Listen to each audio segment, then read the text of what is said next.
ఎన్టీవీకి చెందిన ముగ్గురు జర్నలిస్టులు అరెస్ట్ అయ్యారు. ఒక మంత్రి, ఐఏఎస్ అధికారుల టార్గెట్ గా ఛానల్లో ప్రసారమైన కథనంపై ఫిర్యాదు నమోదైంది.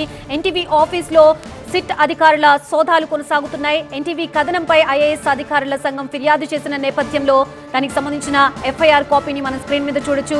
వాళ్ళేం టెర్రరిస్టులు కాదని, జర్నలిస్టులు అరెస్టులు అక్రమం అని చెప్పి జగ్గారెడ్డి కూడా అన్నారు. ఎన్టీవీకి చెందిన ముగ్గురు జర్నలిస్ట్ ని అరెస్ట్ ని ఆయన ఖండించారు. మంత్రి, ఐఏఎస్ అధికారులని టార్గెట్ గా ఛానల్లో ప్రసారమైన కథనంపై ఫిర్యాదు నమోదైంది. ఎన్టీవీ కథనంపై ఐఏఎస్ అధికారుల సంఘం ఫిర్యాదు చేసింది. ఈ నేపథ్యంలోనే వాళ్ళ ఫిర్యాదుల మేరకు 2 కేసులపై దర్యాప్తునికి సిట్ ఏర్పాటు చేశారు.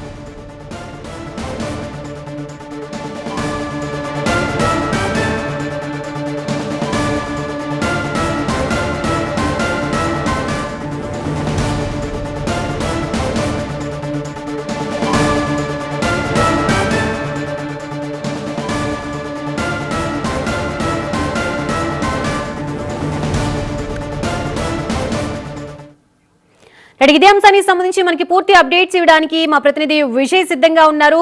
విజయ్, ప్రస్తుతం విచారణ కొనసాగుతున్నట్లుగా తెలుస్తోంది. ఎటువంటి ప్రశ్నలు సంధిస్తున్నారు? అలాగే వీటికి సంబంధించి ఇటు జగ్గారెడ్డి కూడా స్పందించారు, ఇటు కేటీఆర్ ట్వీట్ చేశారు. పూర్తి డీటెయిల్స్ ఏంటి? ఐఏఎస్ అధికారులు ఇచ్చినటువంటి ఫిర్యాదు మేరకు సిసిఎస్ పోలీసులు ఒక కేసు రిజిస్టర్ చేశారు. ఎన్టీవీకి సంబంధించినటువంటి దాంతో ప్రసారమైన వార్తకు సంబంధించినటువంటి కేసు రిజిస్టర్. ఆ కేసులో భాగంగా ఎన్టీవీ ఇన్పుట్ తో పాటుగా 2 జర్నలిస్టులని నిన్న రాత్రి హైదరాబాద్ సిసిఎస్ పోలీసులు డిటైన్ చేశారు.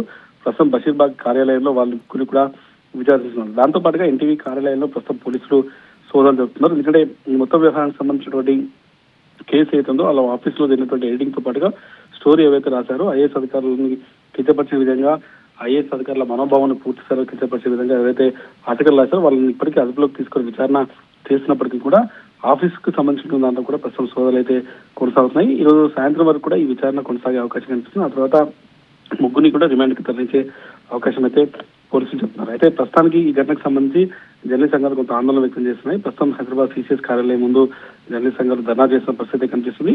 అరెస్ట్ చేసిన జర్నలిస్టులను విడుదల చేయాలని డిమాండ్ అయితే వాళ్ళు చేస్తున్నారు. ఈ ఆర్టికల్ కి సంబంధించి ఎవరైతే ఇన్వాల్వ్ అయ్యారో అందరిపైన కూడా చర్యలు తీసుకుంటామని పోలీసులు చెబుతున్నారు. ఇప్పటికీ 32 సోషల్ మీడియా అకౌంట్లని ఐడెంటిఫై చేసి వాళ్ళందరికీ నోటీసులు ఇచ్చి విచారణ చేస్తామని పోలీసులు చెప్తున్నారు. రైట్ విజయ్, ఎఫ్ఐఆర్ కాపీలో ఇంకే ఏ అంశాలని పొందుపరిచారు? అలాగే జర్నలిస్ట్ సంఘాలు ఏమంటున్నాయి? అంటే అక్రమ అరెస్ట్ అనేది జర్నలిస్ట్ సంఘాలు చెప్తున్నాయి. పోలీసులు చెప్తున్న ప్రకారం అయితే ఐఏఎస్ అధికారుల అసోసియేషన్ కంప్లైంట్ ఇచ్చింది. ఒక ఇన్సిడెంట్ అయితే ఒక కలెక్టర్ కి సంబంధించిన దాంట్లో వ్యక్తిగతంగా వార్త రాశారు. దాని ద్వారా ఐఏఎస్ కి సంబంధించిన మనోభావాలు దెబ్బతిన్నాయి. దాంతో పాటుగా వాళ్ళకి వ్యక్తిగతంగా దూషించే ప్రయత్నం చేశారన్నది ఐఏఎస్ అధికారుల సంఘం చేసినటువంటి ఫిర్యాదు. వాళ్ళు ఇచ్చినటువంటి ఫిర్యాదు మేరకే ఈ కేసు నమోదైంది. ఈ కేసులో సిట్ కూడా రాష్ట్ర డీజీపీ ఏర్పాటు చేశారు. సజ్జనార్ హైదరాబాద్ సిపి నేతృత్వంలో ఒక సిట్ ఏర్పాటు చేసి ఆ సిట్ ద్వారా ఇన్వెస్టిగేషన్ చేస్తున్నారు. దాంట్లో భాగంగానే ఎన్టీవీకి సంబంధించిన ముగ్గురు జర్నలిస్టులు అయితే నిన్న అదుపులోకి తీసుకున్నారు. ఎఫ్ఐఆర్ లో అనేక అంశాలను మెన్షన్ చేశారు. ఏదైతే సోషల్ మీడియాలో అనేక ట్విట్టర్ కావచ్చు, సోషల్ మీడియా ప్రొఫైల్స్ లో ఈ కేసుకు సంబంధించినటువంటి ఈ స్టోరీ వచ్చిందో వాళ్ళందరిపైన కూడా కేసులు అయితే నమోదు చేశారు. మొత్తం 32 హ్యాండిల్స్ అయితే గుర్తించారు. ప్రస్తుతం ఈ ముగ్గురిని అయితే పోలీసులు అదుపులోకి తీసుకొని విచారణ చేస్తున్నారు. Right, thank you Vijay.